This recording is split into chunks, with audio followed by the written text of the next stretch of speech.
Salut, c'est Alexis et vous écoutez le podcast de Contournement sur les technologies no-code.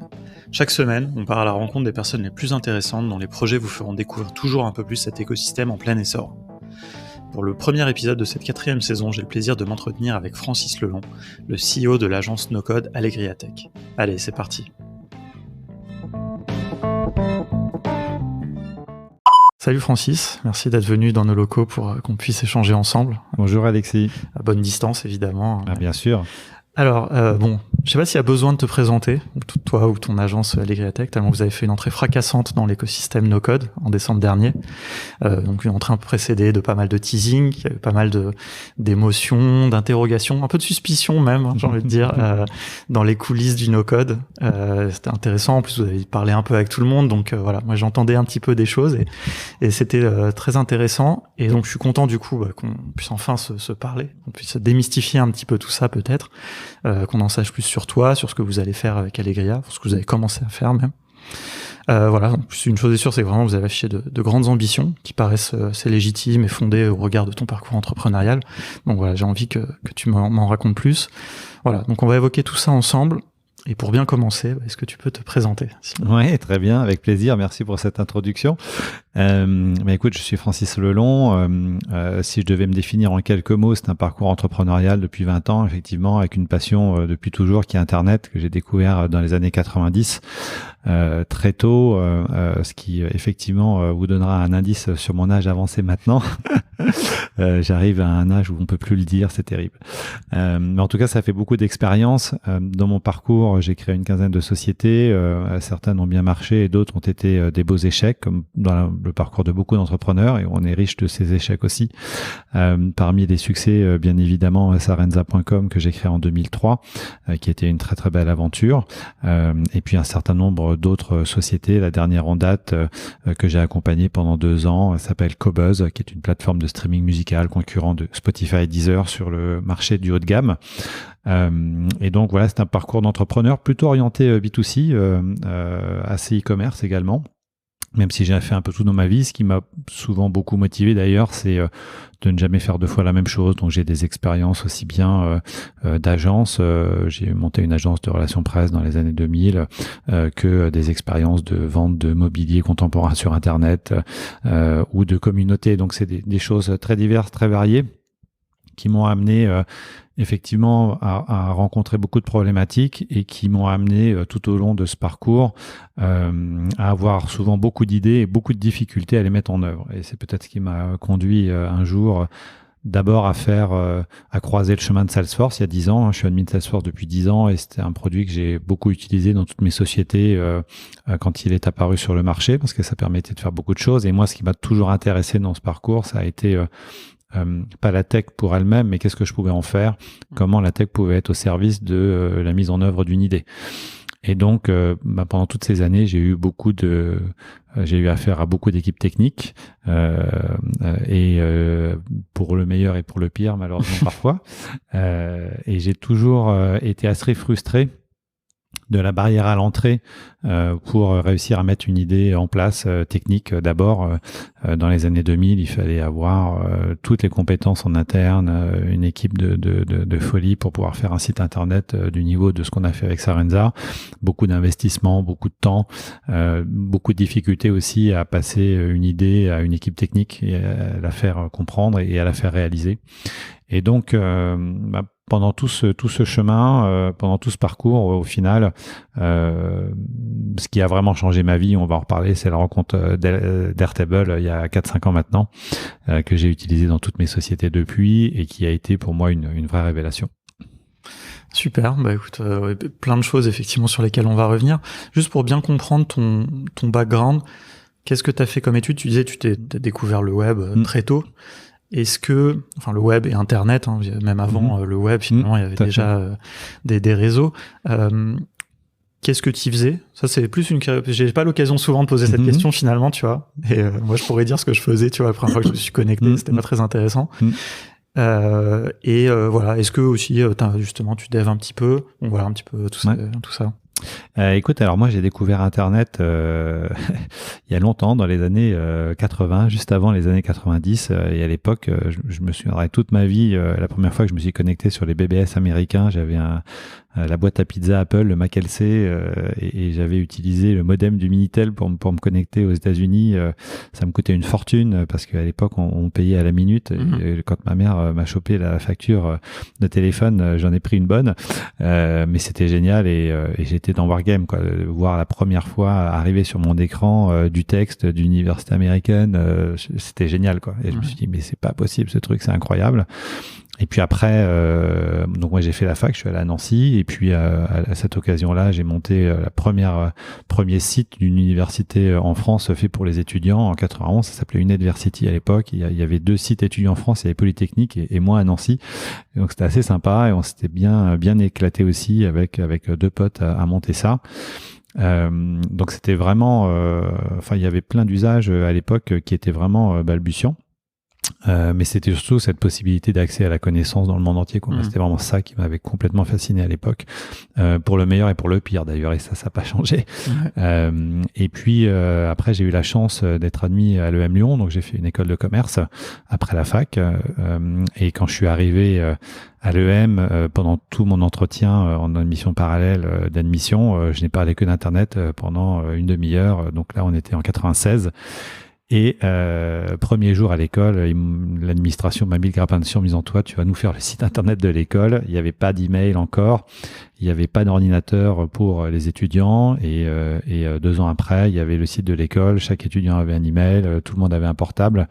Et d'ailleurs, pour la petite histoire, je pense que j'ai fait faire son premier million de francs à l'époque de chiffre d'affaires à Laurent de la Clergerie, LDLC, qui était de la promo d'avant, qui venait de lancer LDLC et qui a vendu ses premiers portables aux 300 étudiants de l'école. Donc c'était assez sympa. LDLC, c'est un site de vente en ligne de matériel informatique. Hein, c'est ça. Exactement. Non, je pensais pas que c'était aussi vieux d'ailleurs. Ouais, si, il a démarré à ce moment-là, ouais.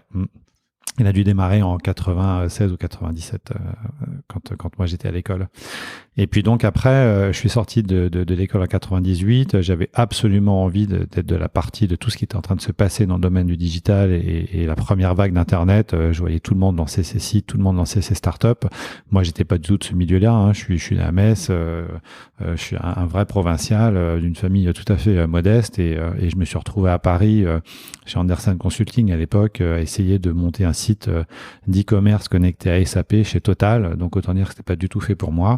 Et en fait, j'ai eu un gros problème en arrivant à ce moment-là chez Total, c'est qu'ils m'ont obligé à travailler sur un PC. Moi, j'étais Mac et j'ai toujours été Mac et je serai toujours Mac toute ma vie. Et le jour où Steve Jobs est mort, je suis allé poser une fleur à Opéra et j'ai vraiment eu une sale journée. Et donc, j'ai démissionné au bout de 9 mois parce qu'ils m'obligeaient à utiliser un PC, que c'était pas possible. Et puis moi, je voulais venir bosser en jean et j'étais obligé de mettre le costard. C'était à l'époque, il fallait encore mettre le costard pour aller bosser. Le combo PC costard, c'était pas possible. Donc ça a tenu 9 mois et puis à ce moment-là avec un copain qui avait fait la même école que moi, le M Lyon, Pierre-Édouard Sterrin, qui est bien connu aujourd'hui également. On avait décidé de monter une boîte ensemble, on voulait faire un projet internet et donc on a fait ce que j'ai refait d'ailleurs avec Sarenza. On est allé regarder sur internet ce qui se passait aux États-Unis et on a découvert un premier site de vente de logiciels sur Internet. Et donc, on s'est dit, on va faire la même chose. Et donc, on a lancé Black Orange en 99, en pleine période d'explosion d'Internet. Donc, en 3 semaines, on avait trouvé 1 million de francs avec un pauvre business plan de 10 pages. On avait des investisseurs, on faisait des soirées caramel, Yahoo, de partout. Et c'était la folie totale. Et on a vécu, effectivement, avec cette société, 3 ans absolument incroyables. On n'a pas eu la chance de vendre avant l'explosion de la bulle Internet. D'accord, oui, parce que c'est ce que j'avais te demandé. Non, malheureusement, on a eu des propositions de France Télécom qu'on a refusées. On n'imaginait pas ce qui allait se passer après. Et donc, on en est sorti correctement, mais quelques mois après l'explosion de la bulle Internet. Mais ça a été une super aventure. On avait 50 personnes. On bossait comme des malades. Je me suis marié cette année-là. Je suis arrivé le jour de mon mariage, la veille. Le dimanche après-midi, j'étais de nouveau dans les bureaux en train de bosser. Bon, bref, c'était vraiment n'importe quoi. Et donc voilà, donc une vie d'entrepreneur et puis après effectivement Sarenza qui a été aussi une très belle aventure. Mais donc pas du tout développeur au départ. toujours très intéressé, très passionné par ce qu'on peut faire par la technologie. J'ai bien essayé de faire quelques petites apps à l'époque avec HyperCard, pour ceux qui se souviennent de cette époque-là, FileMaker Pro et ce genre de choses, mais ça n'a jamais rien donné. Et donc je m'en suis remis toute ma vie à de très belles équipes techniques. Et alors du coup, justement, si on fait un petit focus sur Sarenza, comment ça s'est passé le démarrage justement d'un point de vue, parce que nous maintenant on parle tous du lean tout le temps, du no-code, évidemment la conjonction de ces deux choses qui permettent à des gens tout seuls de se lancer. Vous, comment vous avez fait à l'époque? C'est-à-dire comment, est-ce qu'il y avait un cofondateur technique? Est-ce que vous avez payé? Non, ça a été très très compliqué. Donc on avait effectivement un cofondateur qui avait un profil plutôt informatique mais qui n'était pas développeur. Et donc il a fallu trouver une agence pour développer le site. Donc ça a été effectivement très cher et très compliqué. Donc ça, on a dû le financer nous-mêmes avec notre argent, puisque chez Sarenza, c'était très très difficile de lever des fonds, en particulier le premier tour Business Angel, puisqu'on était 2 ans après l'explosion de la bulle Internet. Amazon était au fond du trou, plus personne n'y croyait, plus personne croyait au e-commerce. Et alors en plus vendre des chaussures sur Internet, là c'était le pire de tout. Toutes les personnes qu'on allait voir nous disaient mais vous êtes fous, c'est impossible de vendre des chaussures sur Internet, il faut les essayer pour les vendre. Alors, ok, donc quand on a dit ça, c'est bien, ça veut dire poser le problème. Après, il faut trouver la solution. Celui qui avait trouvé la solution, bien évidemment, c'était Zappos 2 ans avant nous, qu'on avait identifié et qui faisait déjà un peu plus de 100 millions de dollars de chiffre d'affaires pour sa 3e année. Et en fait, ce que n'avaient pas compris beaucoup de gens à l'époque, et d'ailleurs que beaucoup de gens ne comprennent encore pas aujourd'hui, c'est que la seule vraie et unique question, c'est l'expérience utilisateur. Est-ce que mon expérience utilisateur est capable d'être meilleure dans le digital que dans le monde du physique? Si c'est le cas, vous avez un business. Si c'est pas le cas, ça marchera pas. Typiquement, le click and collect, il y a une vraie valeur ajoutée, ça a marché, Leclerc a pris le créneau et aujourd'hui, c'est les leaders sur le sujet. Donc, il faut réussir à construire une expérience utilisateur qui soit différenciante et c'est ce qu'on a fait à l'époque avec Sarenza. Mais effectivement, c'était très, très difficile parce que c'était vraiment la pire des périodes. Et on a galéré vraiment très longtemps avec des soucis techniques chez Sarenza qui ont été très longs à corriger. Donc, après, il faut monter une équipe, relever des fonds, monter une équipe technique, recruter un CTO et puis vite avoir 10, 20, 30 personnes pour s'occuper du site parce qu'à l'époque, il n'y avait rien. Ouais. Et puis j'imagine que donc il y a déjà la partie technique devait être très grosse et la logistique aussi derrière, non? Vous savez, ça c'est vous. Et le deuxième gros sujet, un des sujets de conflit d'ailleurs entre les fondateurs, la logistique à l'époque. Oui, c'était le business model de Sarenza était un business model très difficile puisque dans le monde de la chaussure, il faut acheter 1 an avant votre stock et le payer 1 an avant, puisque les fabricants les marques de chaussures ne fabriquent qu'à la commande et commande payée. Parce qu'ils ont eu tellement d'impayés justement que aujourd'hui, il faut montrer patte blanche. Donc c'est très compliqué.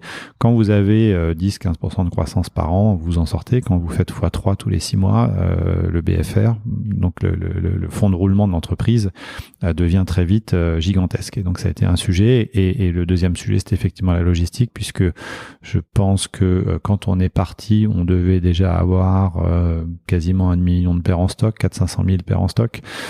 Donc ça va très très vite. Ça prend beaucoup de place, une paire de chaussures.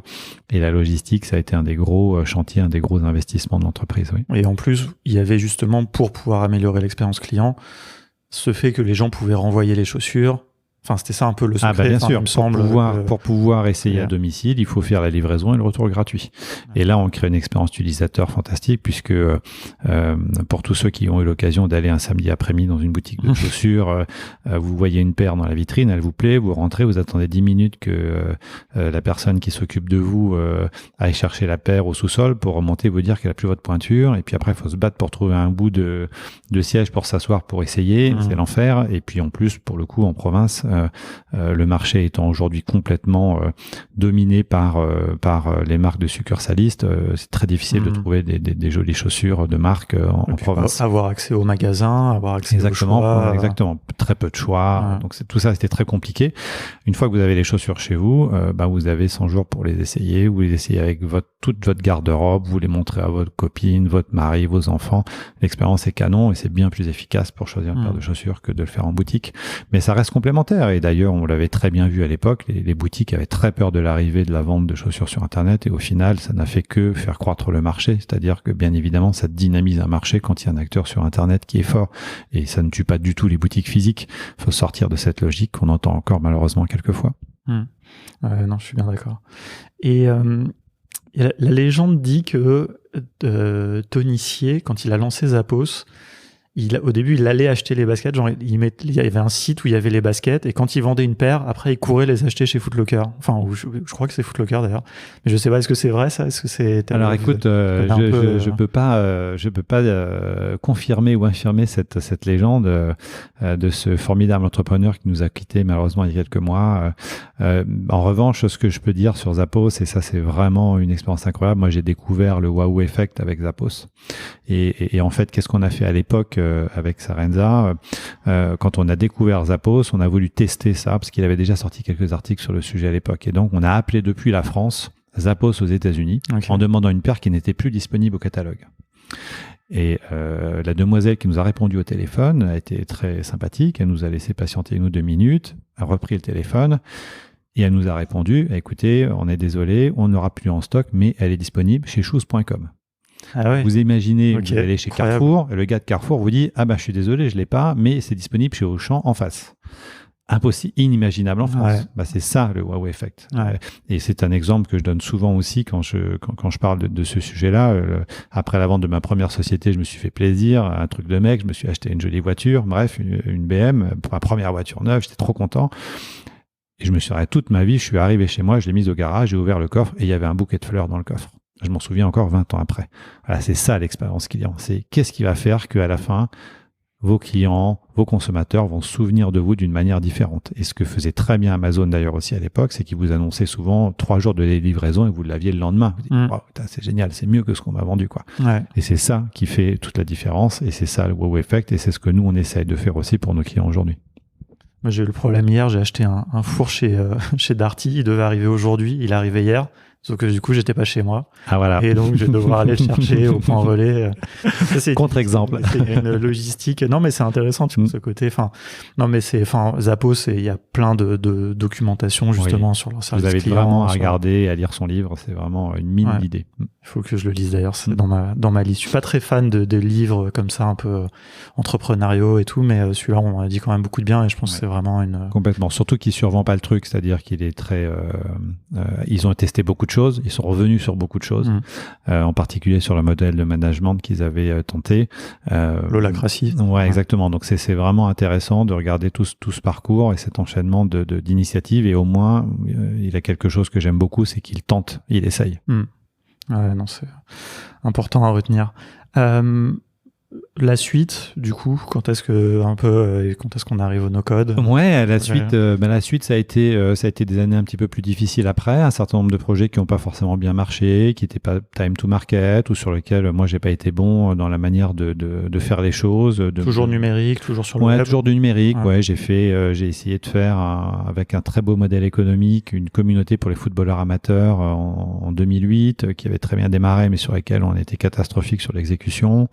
Après, j'ai fait un site, la première communauté de crowdfunding de mobilier contemporain aussi, qui avait bien marché. J'ai pas réussi à faire ma deuxième levée de fonds. Je suis tombé en plein pendant la période des pigeons avec ce cher François Hollande qui nous a mis des beaux bateaux dans les roues à l'époque. On pouvait quasiment plus lever d'argent pendant 6 mois.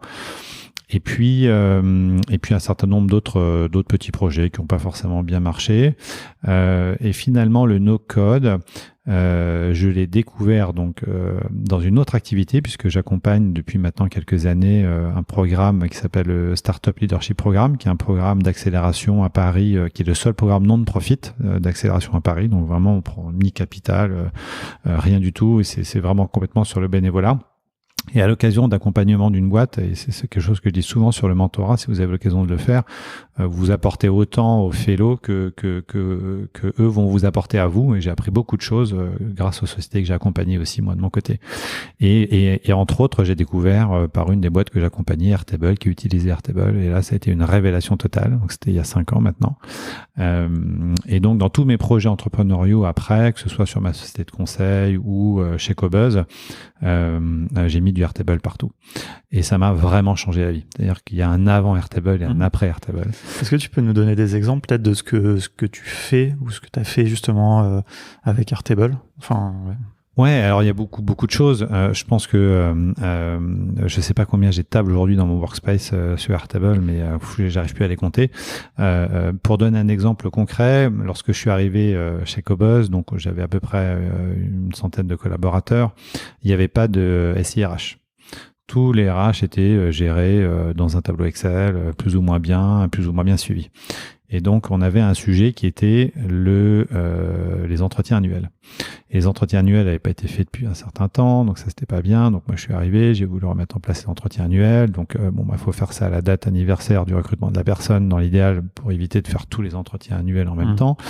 Et tout ça a été géré complètement manuellement. Donc, j'ai refait tout mon SIRH dans Airtable. J'ai tout passé dans Airtable avec des automatisations qui me permettaient d'avoir un mail automatique envoyé au collaborateur le jour de son entretien, de pouvoir remplir un formulaire pour préparer l'entretien. Moi, j'en recevais un ou son manager en recevait un également pour remplir lui aussi sa partie de l'entretien. Il pouvait prendre dans un calendrier le rendez-vous pour faire l'entretien annuel. Donc, c'est le collaborateur qui décide de la date de son entretien annuel. Et puis derrière, il y avait génération automatique d'un document lié à l'entretien annuel, envoi en signature électronique, remontée du fichier signé électroniquement dans Airtable. Et j'organisais tous mes entretiens annuels avec un clic de souris. C'est juste valider l'entretien à la fin de l'entretien et tout était entièrement automatisé. Okay. Voilà, c'est un exemple concret de ce que j'ai fait avec Airtable. Maintenant, il y en a plein d'autres et j'en refais des nouveaux tous les jours. Là, en ce moment, notre gros sujet, c'est l'automatisation de la refacturation des tools chez Allegria pour les clients. Donc là, on a un très, très beau use case avec Kunto qui vient, grâce à Shubham, de mettre en place son API. Heureusement, il a fait aussi l'API Integromat et pas que l'API Zapier. Ouais. Donc, nous, on est très Integromat. Et donc, on automatise, par exemple, la remontée des comptes, l'affectation des factures au compte client automatiquement, la remontée des pièces, la génération de factures automatiquement des tools à nos clients. Et donc, si vous avez la curiosité d'aller sur le blog de Kunto, vous aurez bientôt le détail de ce qu'on fait avec Kunto et chez Allegria.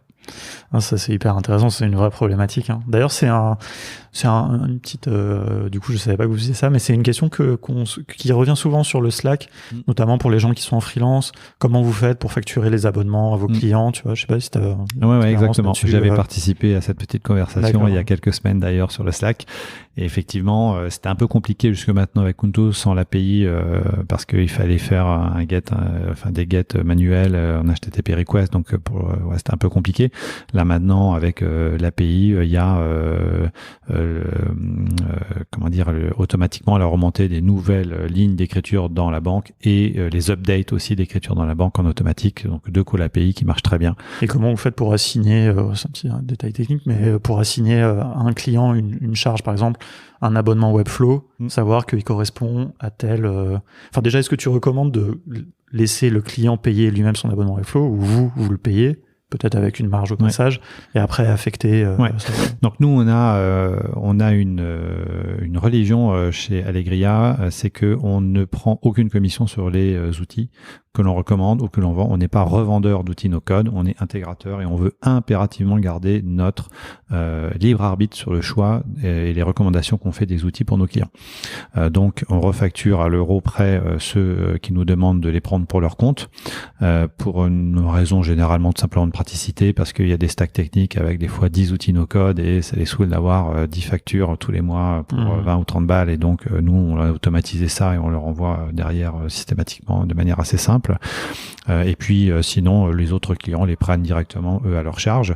Certains outils et je pense en particulier à Bubble ou Webflow ont des comptes agences, donc on a des comptes agences bien évidemment, ce qui évite aux clients d'avoir à payer une licence pour nous. D'autres ne le font pas, donc on c'est vraiment du cas par cas et c'est à la discrétion du client de faire comme il le souhaite. Okay. Non, c'est intéressant. Enfin, moi, avant, même quand j'ai géré une agence web sans no-code, c'est vrai qu'on essayait toujours de faire en sorte que ce soit les gens qui payent. Notamment, après, des fois, il y avait des problèmes parce que du coup, les gens oubliaient de renouveler leur nom de domaine, des trucs comme ça. Souvent mon site, il est hors ligne. Oui, voilà. C'est ça le risque, c'est qu'il y en a un qui oublie de payer ou son prélèvement, il passe pas. Finalement, dans le stack technique, c'est aussi un peu parfois la difficulté du no-code quand on le fait en mode modulaire et qu'il y a 7 outils qui travaillent ensemble, c'est 7 fois plus de risques qu'il y en a un qui tombe en panne. Et s'il oublie de payer un ou la CB passe pas sur un des outils, ça fait tomber tout l'édifice. Et donc, le fait qu'on s'en occupe, ça évite ce genre de petites erreurs. On a aussi parfois du point de vue du client, c'est vrai que c'est un confort, je pense, surtout si vous êtes transparent sur la facturation. Ah oui, complètement. Eux, ils ont rien à gagner. À la limite, j'ai envie de dire pourquoi ils le feraient eux-mêmes. Complètement. Donc, ok, bon, on reviendra un petit peu sur Allegria après. Justement, enfin, en parlant du no-code, tu nous as dit comment tu y es arrivé, notamment par Airtable. C'est quoi un peu les autres outils? Tu parlais d'Integromat, les outils que, on va dire, toi, à titre personnel, déjà, tu vois, tu aimes, tu utilises. Enfin, peut-être ceux même que t'aimes pas aussi, d'ailleurs. Je demande jamais ça, mais c'est une bonne question. Est-ce qu'il y en a que j'aime pas aujourd'hui? Non, il y en a sur lesquels j'ai eu une capacité d'adoption plus rapide que d'autres. Je pense à Coda, par exemple, que j'ai testé. Puis finalement, l'outil est bien, mais voilà, j'ai pas accroché plus sur des fonctionnalités différentes. C'est vrai que je suis revenu assez vite sur Notion finalement, parce que ça correspond à mes besoins. Et peut-être que demain j'aurai un besoin pour lequel Coda sera l'outil parfait. Tu me diras ce jour-là, parce que je cherche toujours. Moi, je trouve que Coda c'est un truc extraordinaire, mais juste je sais pas quoi en faire. Je suis un peu dans la même situation. Aujourd'hui, on a en base de données presque 600 outils no-code référencés chez Allegria. L'objectif, c'est d'être capable d'en proposer environ 150 à nos clients. Et aujourd'hui, on en maîtrise une trentaine. Donc, il y a encore du chemin pour arriver à cet objectif. Donc, non, moi, ce qui m'a vraiment fait ce parcours depuis la découverte, il y a 4-5 ans, d'Airtable, c'est la compréhension de l'arrivée à la maturité de ces outils. C'est-à-dire que c'est pas les mêmes outils maintenant qu'il y a 4-5 ans. Hein. Bubble, il y a 4-5 ans, Webflow, il y a 4-5 ans, c'était pas les mêmes outils qu'aujourd'hui. Et donc, j'ai vécu en fait cette évolution et ces mises à jour régulières. Et ce qui était génial, et on l'a vécu vraiment cette année, entre autres avec Airtable, c'est que régulièrement on se dit ah mince, il manque ce feature-là, trop dommage. Et puis 3 jours après, il arrive, quoi, il apparaît comme par magie. Et je peux dire à mon client c'est bon, je sais comment faire, je vais pouvoir le faire. Et ça, c'est vraiment canon. Donc, on a vécu en fait ça. Et c'est la genèse d'Allegria, c'est vraiment ce constat-là avec mes 2 associés, de se dire l'écosystème est là. Il y a eu, il y avait au 30 juin plus de 5 milliards de dollars d'investis dans les outils no-code référencés. J'ai pas encore le chiffre au 31 décembre, mais je pense qu'on est à plus de 10 milliards sur l'année avec les grosses levées de fonds de la fin d'année. Donc voilà, c'est pas un hasard s'il y a autant d'argent investi aujourd'hui dans les outils no-code. Donc il est en train de se passer quelque chose et c'est huge, comme diraient les Américains, donc il faut y être. Et donc cette arrivée à maturité font qu'aujourd'hui, effectivement, dans les outils qu'on aime bien et qu'on utilise beaucoup, on va dire qu'il y a une petite dizaine d'outils qui sont notre stack technique indispensable et incontournable. Et ensuite, derrière, il y a tout le reste. Et il y a beaucoup de choses. On a parfois, dans cette logique de microservices du no-code, on a régulièrement sur quelques clients trouvé l'outil. Le gars, il est tout seul dans son coin. Il a fait la gestion du workflow parfait qui va juste bien pour le besoin qu'on a. Et il a même pas encore mis son Stripe en place, donc il nous le fait gratos au début. Il le met en place. Donc on sait que de temps en temps, on va prendre quelques risques sur certains clients. C'est ce que j'allais demander. Est-ce que ça vous fait pas peur, ça justement, d'être cette Mais on partage avec le client là-dessus. C'est-à-dire qu'on lui dit, voilà, dans le stack technique que tu as, il y a Webflow, bon, a priori, pas de risque. Il y a 2-3 logiciels, ils n'ont pas levé 140 millions, mais ils en ont levé 10, donc ça devrait bien se passer. Et puis là, pour ce besoin-là, on t'a pris ça. Le gars, on l'a jamais vu, on le connaît pas, on sait pas d'où il sort, mais le produit fait parfaitement ce que tu as besoin, donc on le prend et ça va te coûter 5 balles ou 10 balles par mois. Donc on essaye d'être assez transparent là-dessus, mais on ne se prive pas de donner sa chance à chacun des outils.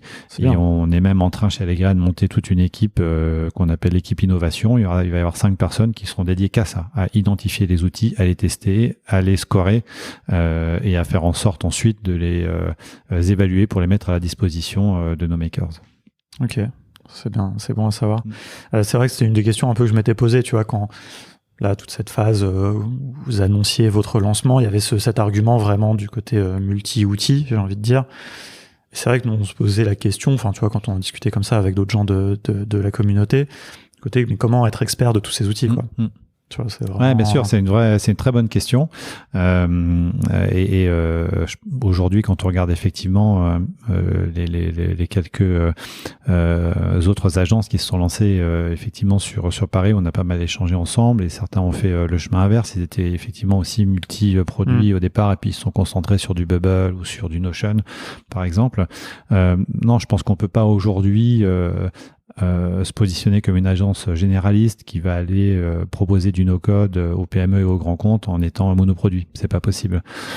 Donc voilà, il faut absolument, moi, ce qui intéresse nos clients, c'est d'avoir une solution à leurs problèmes. Et cette solution, elle est forcément multiforme.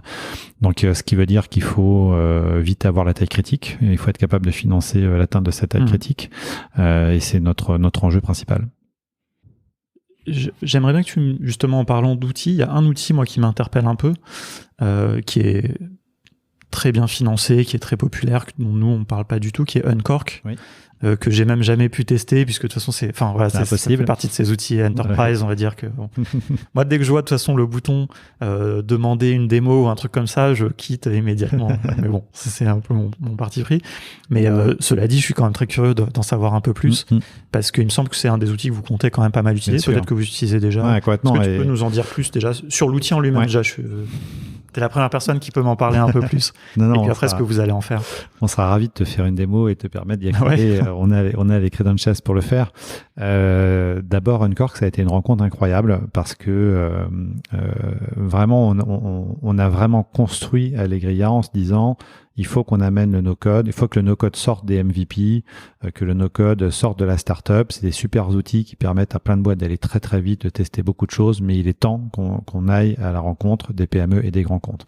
Donc on n'aurait pas fait Allegria si on n'avait pas rencontré Uncork. Okay. Uncork, c'est une très belle société très jeune, qui a 3 ans, qui a été montée par un gars qui était chez MetLife avant.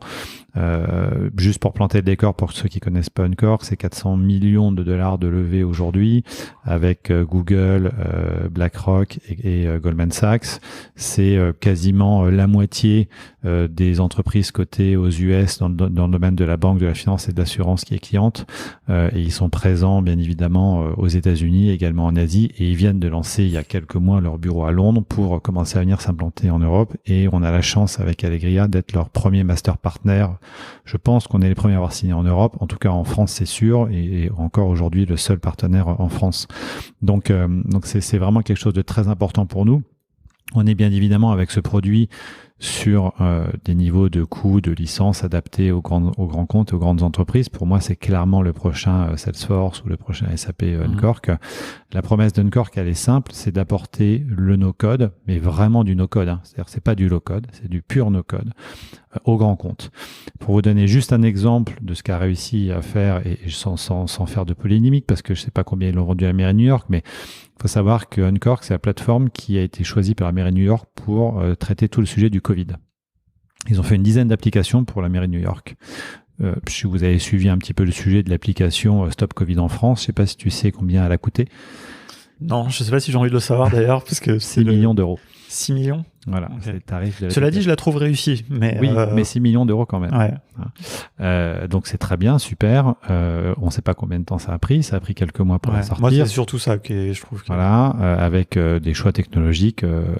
On a pas mal discuté avec certains amis qui étaient sans doute contestables, en tout cas discutables.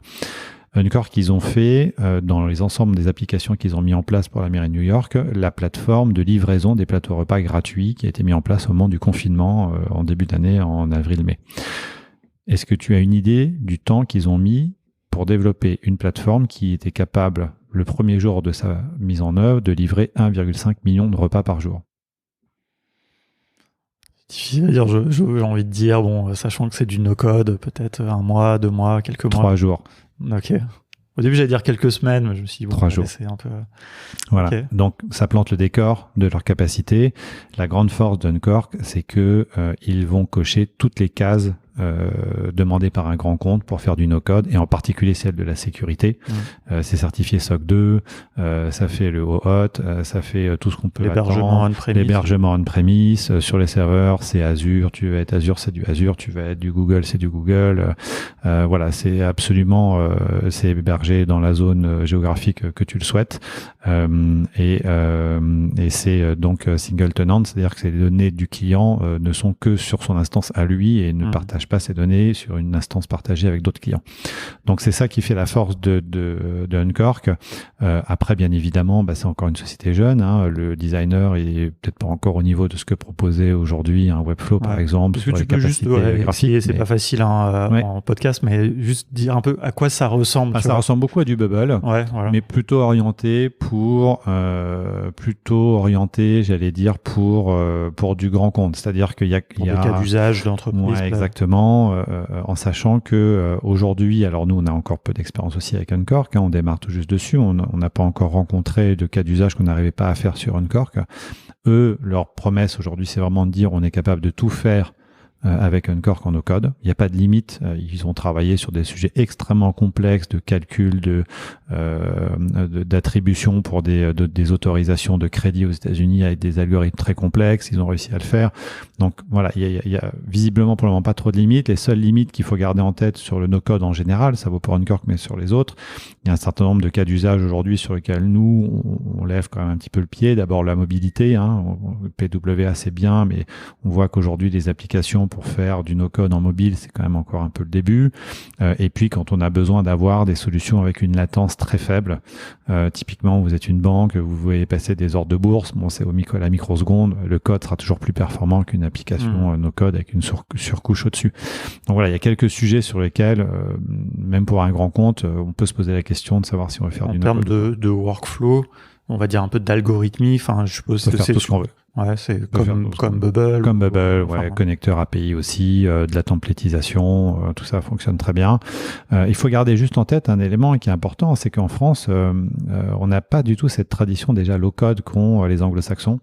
Il y a quelques boîtes aussi avec qui on commence à travailler, je pense à Betty Blocks, OutSystems, Mendix, qui étaient un peu les champions du low-code historiquement pour les B2B des grandes entreprises. Là, on va être le premier partenaire Betty Blocks en France. Ça fait 10 ans qu'ils cherchent un partenaire en France, qu'ils n'en trouvent pas. Ouais. Donc, on a quand même une culture en France liée à la tech dans les grands comptes qui est sans doute un peu différente et qui explique en partie pourquoi, même sur du low-code, ça a moins bien pris que dans d'autres pays. En Allemagne, ça cartonne, en Angleterre, ça cartonne, aux Pays-Bas, ça cartonne. Parce que nous, ça permettra de sauter l'étape low-code, justement. Exactement, on va voir un petit peu comment ça va se passer. En tout cas, on a une très très bonne écoute de la part des grands comptes et Uncork nous aide beaucoup là-dessus. Et on a hâte de sortir les premières apps avec Uncork. C'est intéressant ce que tu dis, justement, parce que nous, on parle très peu de ce côté no-code B2B, on va dire. Donc là, tout ce que tu as résumé un peu et les prérequis que ça a amené, c'est super intéressant. Est-ce que il y a 2 acteurs en France que je connais qui sont encore petits, certes, mais est-ce que j'ai pas trop exploré, évidemment. Enfin, il y a Udo, je sais pas comment. Enfin, je sais qu'il dit Udo, mais pour les gens, tu vas faire l'identifier. Moi, j'aime beaucoup. Ils m'ont fait une démo. Déjà, on échange souvent. Ils font partie de la communauté. Et puis, il y a Xar. Je connais moins. Je continue avec eux. Est-ce que, par rapport à Uncork, est-ce qu'on est dans cette même dynamique? Est-ce que, tu peux rajouter TimeTonic aussi dans l'eau, qui arrive avec une nouvelle interface très prometteuse et qui va vraiment qui a vraiment un potentiel pour être un Airtable à la française, je pense, et qui en plus comble un certain nombre de manquements qui vont arriver bien évidemment chez Airtable dans les semaines à venir ou dans les mois à venir, mais qui complètent bien Airtable. Alors ces trois outils, alors Xar on l'utilise pas encore en production chez des clients, mais on est en train effectivement d'avancer avec TimeTonic sur un premier projet. On a déjà 4 projets en production avec Udo.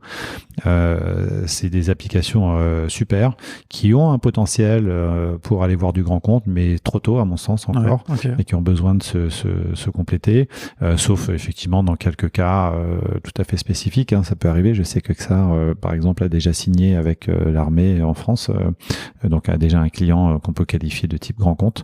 Mais c'est encore un petit peu tôt. C'est encore, j'irai pas voir AXA ou Total avec ces solutions-là.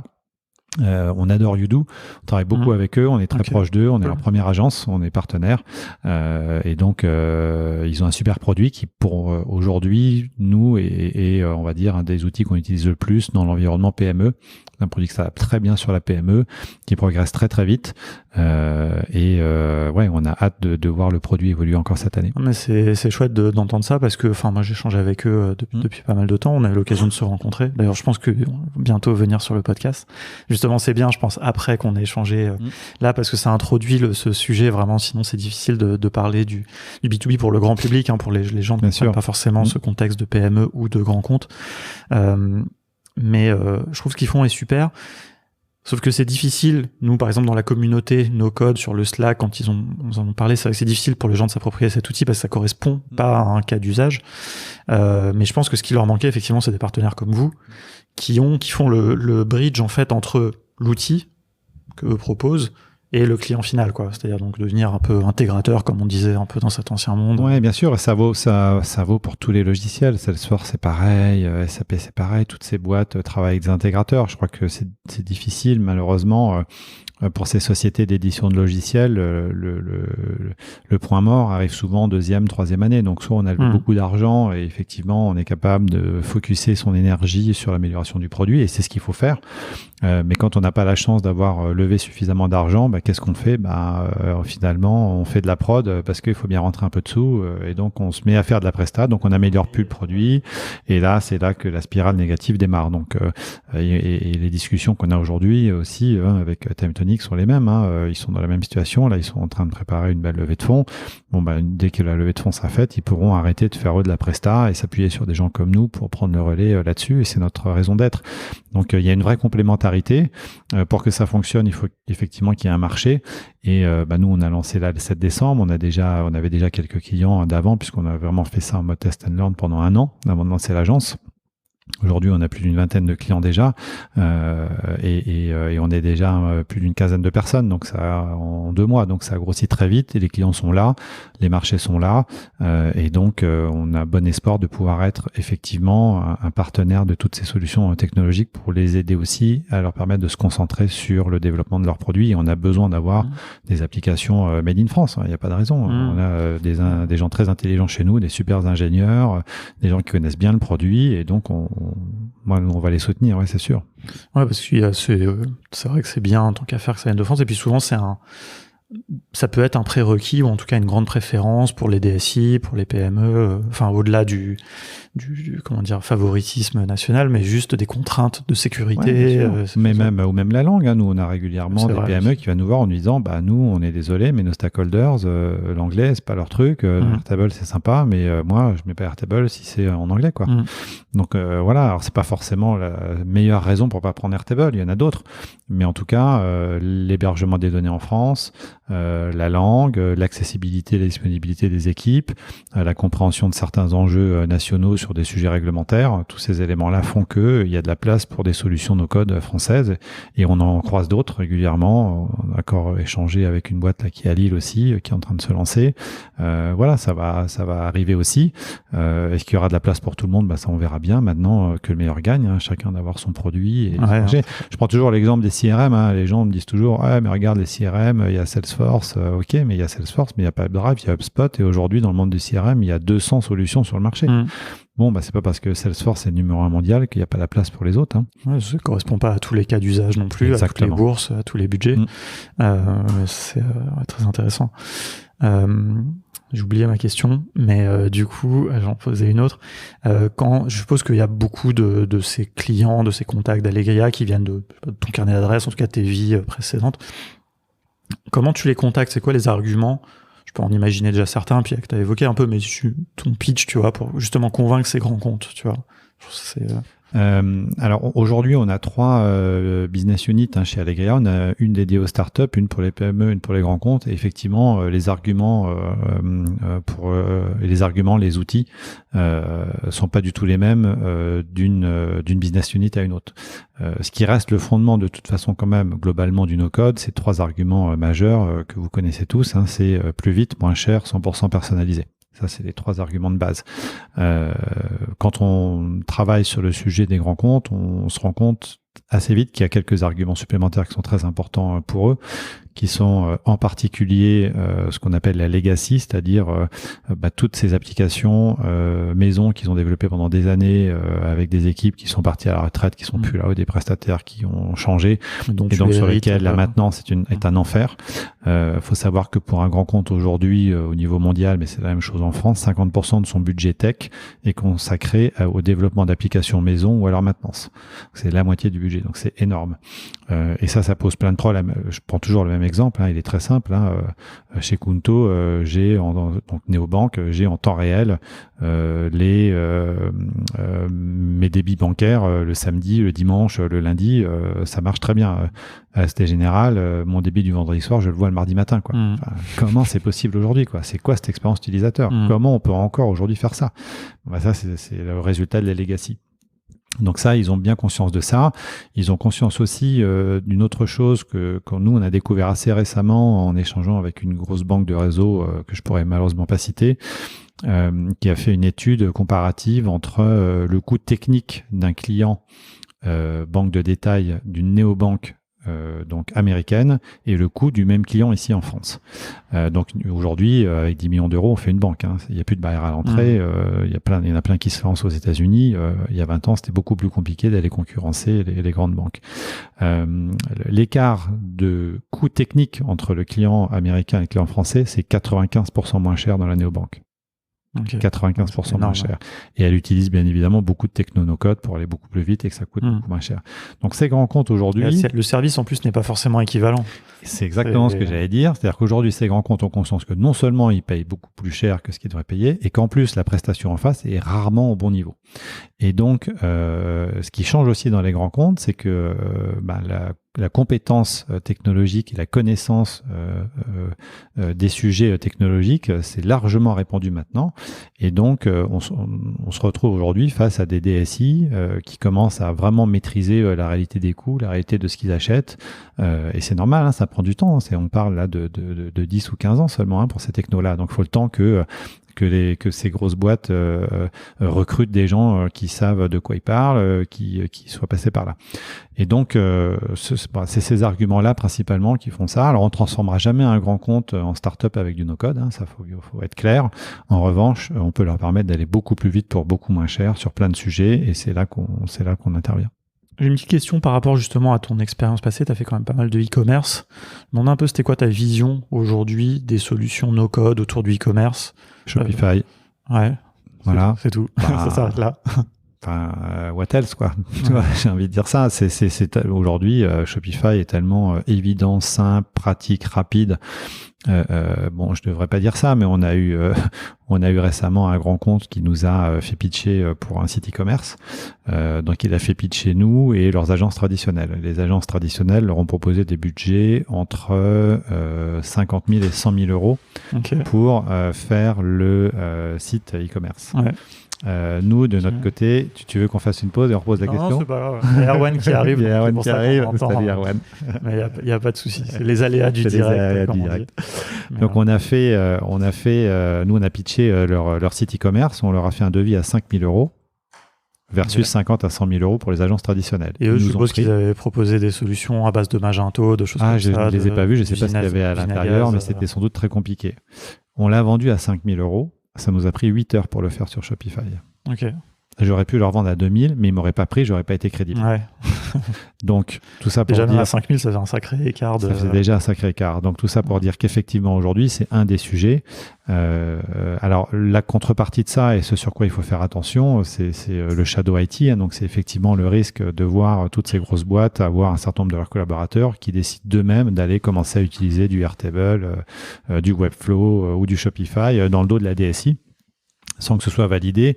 On sait aujourd'hui tous les enjeux de sécurité informatique auxquels doivent faire face les grands comptes, les ransomware, tout ça, ça arrive tous les jours et c'est pas simplement à la télé, hein, c'est des gens qui vivent la sécurité informatique et qui ont un stress permanent dans les grands comptes là-dessus. Donc voilà, il faut aussi faire attention à ça. Il faut pas les emmener sur des choses non plus complètement hétérogènes ou en tout cas qui peuvent proposer des problèmes de sécurité.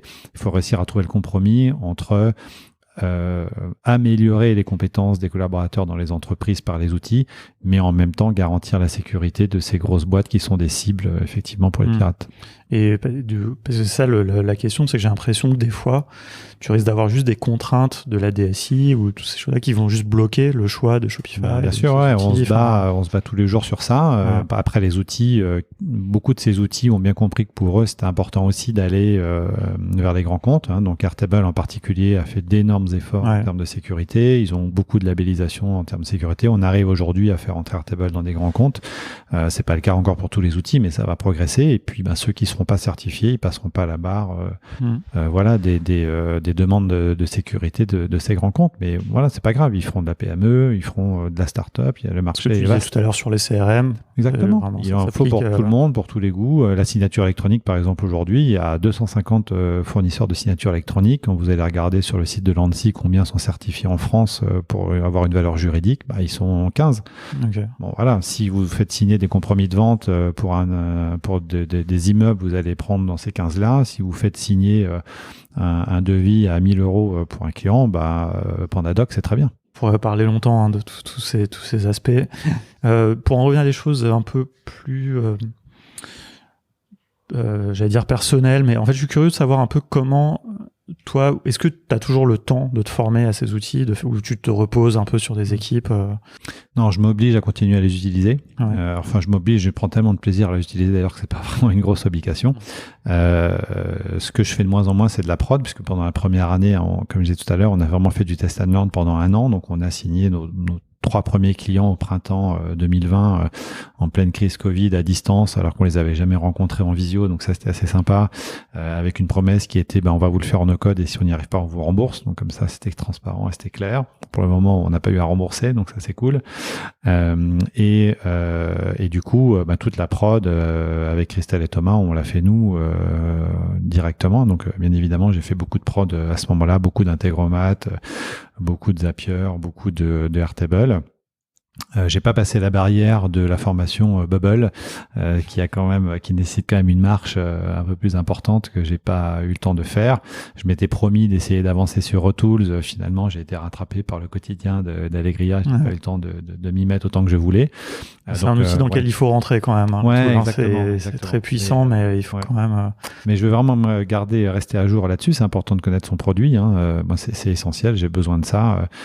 Donc, bien évidemment, je continue à en faire. Moins qu'à une époque, parce qu'aujourd'hui l'essentiel de mon temps il est avec les clients sur la partie principalement commerciale et puis la levée de fonds.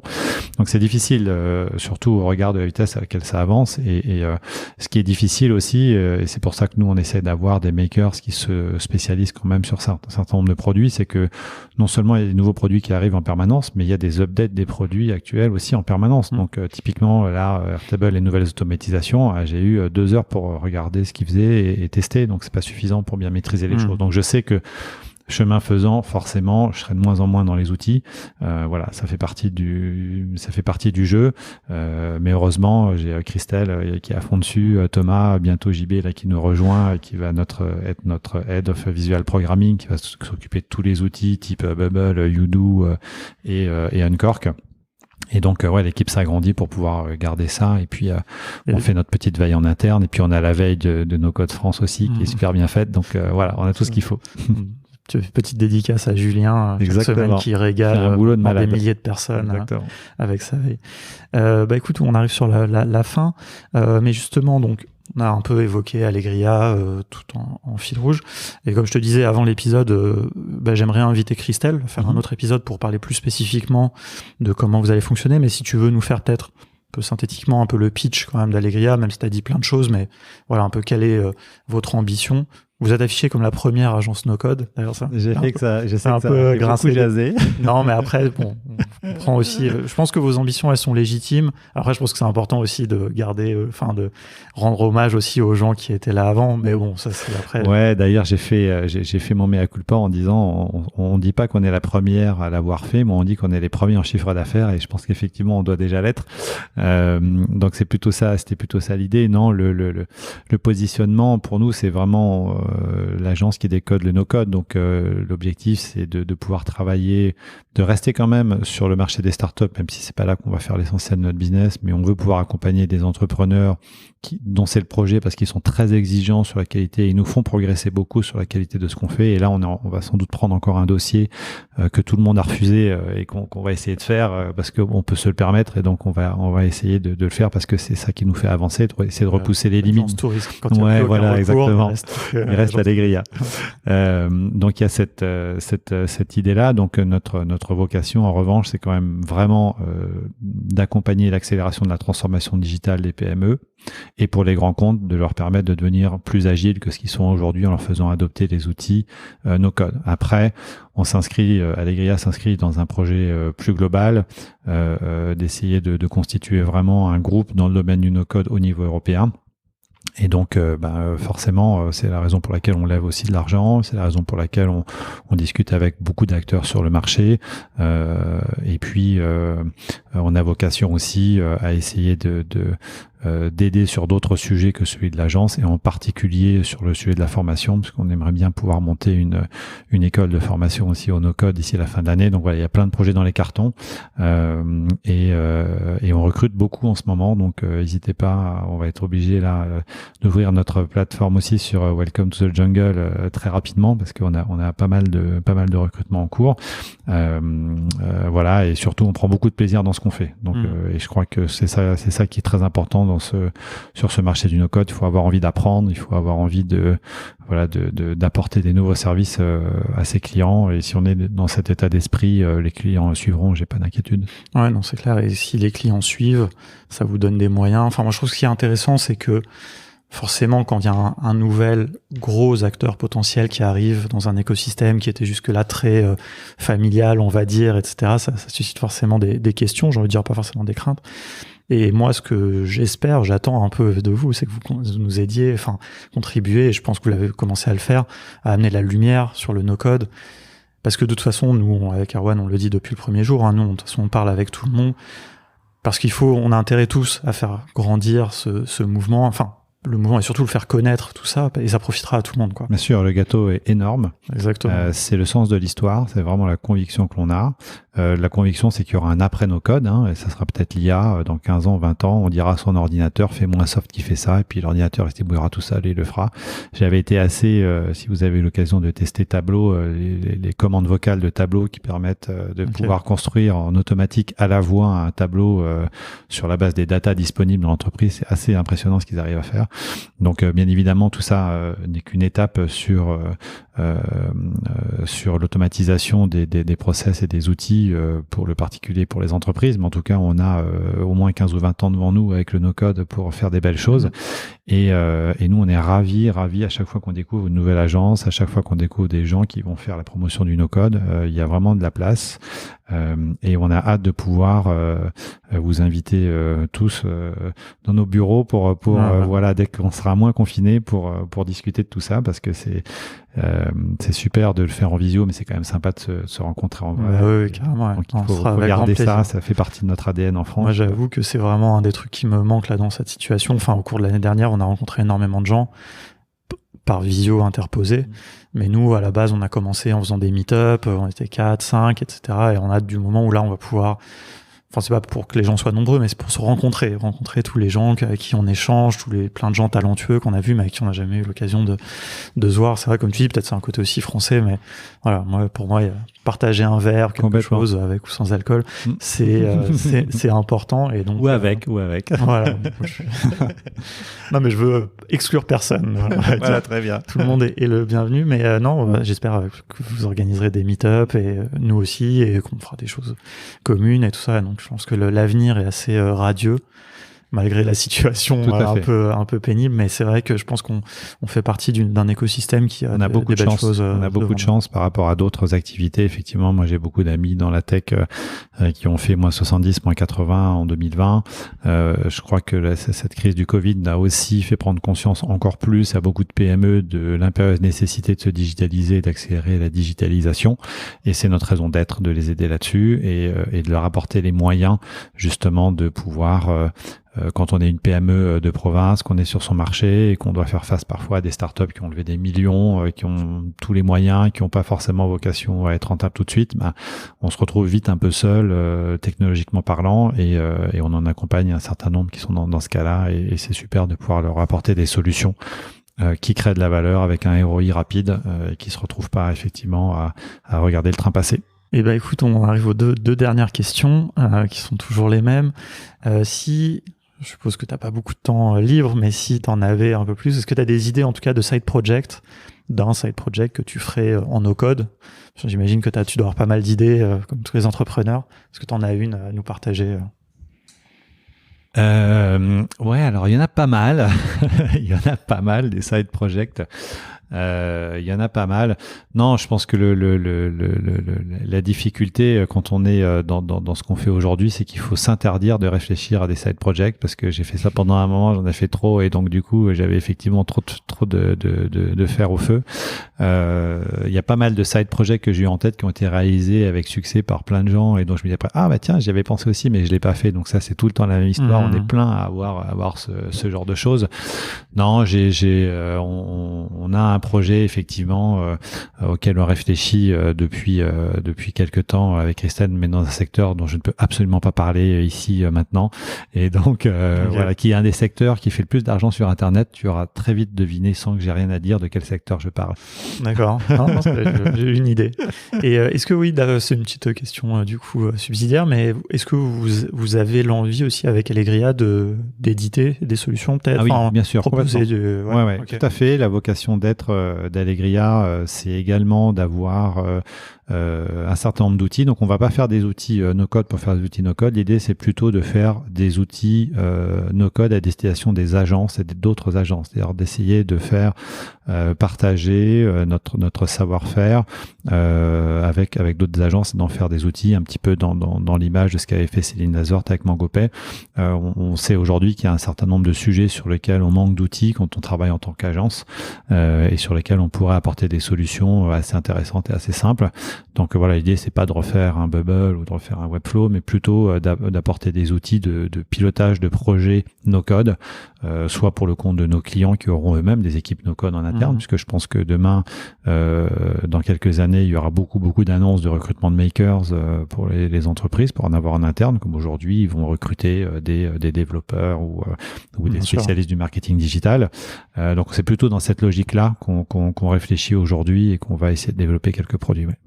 Ok, super. Bah, écoute, on va suivre tout ça avec attention. Justement, où est-ce qu'on peut te suivre, toi, et puis aussi Allegria? Eh bien, on est en train de travailler sur tout ça. Pour le moment, moi, c'est effectivement pas mal LinkedIn quand même encore, un peu Twitter, et puis Allegria, pareil, LinkedIn, Twitter, le site internet. On a lancé une première version du site qu'on a fait un peu à l'arrache, en catastrophe, en travaillant les jours et la nuit pour lancer le 7 décembre. Belle réussite. Ouais. Christelle a super bien bossé, on est très fiers du site qu'elle a fait. Maintenant, il y a beaucoup de services qu'on veut rajouter dans le site, et en particulier partager notre base de tools avec cette fois-ci pas simplement un annuaire, mais vraiment des avis, des critiques, du contenu autour de chaque tools. Ça, c'est un élément qui est important. Et puis voilà, un certain nombre d'idées aussi complémentaires de choses qu'on va rajouter sur le site web petit à petit. Il y a une roadmap pour l'année sur le site assez chargée. Donc les use cases également qui sont très importants pour expliquer un petit peu ce qu'on peut faire. Il y a beaucoup de patrons de PME qui n'ont pas du tout encore ouvert leur chakra sur tout ce qu'ils pourraient faire avec le no-code. D'ailleurs, régulièrement, quand on fait des entretiens commerciaux avec des prospects, ils nous disent non, mais moi c'est bon, j'ai SAP, j'ai un CRM, c'est bon, j'ai rien besoin. Et puis un quart d'heure après, on a 10 use cases auxquels il n'avait pas pensé. Ah ouais, mais ça serait génial. Ah ouais, la signature électronique, je peux le faire. Ah, c'est trop cool. Planification, mais j'ai besoin de planification. Et là, c'est parti, et on passe 2 heures à refaire le monde avec eux, et là, c'est canon. Trop bien. J'ai retrouvé le truc que je voulais dire tout à l'heure. Du coup, tu disais que tu croisais pas mal de gens qui lançaient des outils no-code. Nous, on lance un autre podcast avec Raphaël Grieco de Upcoming VC. Et donc voilà, si tu as des gens à nous recommander, n'hésite pas à leur dire. Avec grand plaisir. Le principe, ça sera de faire pitcher donc on sera 2 plus un VC. Donc à chaque fois dans chaque épisode, donc pour faire pitcher 3 startups qui ont déjà un produit potentiellement, qui peuvent être à différents stades. Donc voilà, donc si t'en j'ai déjà des candidats pour toi. C'est vrai, écoute, avec plaisir, parce qu'on c'est pas si facile que ça d'en trouver. Et nous on tenait à ce que ça soit des outils no code et pas des outils qui ont été no codés, j'ai envie de dire. Sinon ça finalement en fait on n'a pas envie de faire la distinction entre quelqu'un qui fait en no code ou en code, on s'en fout. Mais voilà, les outils vraiment no code francophones, j'ai envie de dire, ça peut même être ailleurs que de France. Donc voilà. Et aussi, si tu as des invités, des gens que je pourrais recevoir dans le podcast, je suis aussi toujours preneur, parce que ça marche.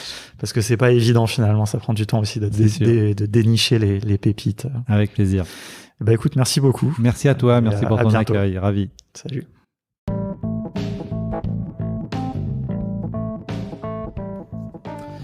Ah ouais, vous avez écouté jusqu'au bout. Merci beaucoup, ça fait plaisir. J'espère que ça vous a plu surtout. Alors si ça vous a intéressé, ce que je peux vous proposer, c'est de rejoindre le Slack de No Code France et le channel podcast Contournement pour qu'on continue cette discussion. Vous me disiez ce que vous avez pensé de l'épisode et puis si vous avez des questions, pourquoi pas. Voilà, on peut continuer à discuter de tout ça. Et si ça vous a donné envie peut-être de maîtriser un petit peu plus ces outils No Code, si c'est pas déjà le cas, peut-être que vous êtes déjà un expert, eh bien, n'hésitez pas à aller voir notre site contournement.io. Vous verrez qu'on propose différentes formations pour que vous deveniez vous aussi un expert ou au moins que vous puissiez maîtriser ces outils pour lancer vos propres projets. Voilà, je vous dis à très bientôt.